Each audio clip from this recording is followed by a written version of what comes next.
Amanda Ferguson. I'm the Infrastructure Services Manager for Nottingham Trent University.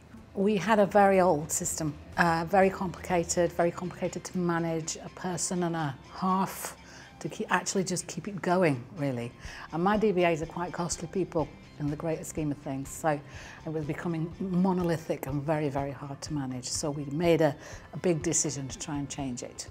And it was a big decision for us because we're in a very complicated environment. So, because I can have one person with something like 7 identities, because a student can go from being an undergraduate to a postgraduate to a researcher to someone who does a little bit of teaching, then becomes an alumni, and they kind of have several identities. So I had multiple identities on my Active Directory. So we wanted to try and sort all that out. One identity stood out for us because of its flexibility. We had a very precise list of things that it needed to deliver for us, and we decided that there were some things we wouldn't compromise on. Then when you compared what you could get from the other options, they were costing more than £1 million to deliver.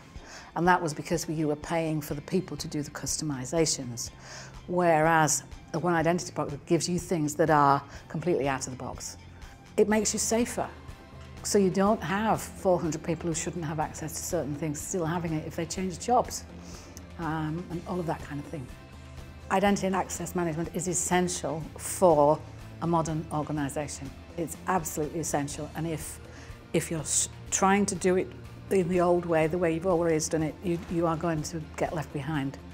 And also it really helps so we can work in our cloud provisioning as well, so we can seamlessly connect to whichever cloud provider we use, and that's very important to us as well.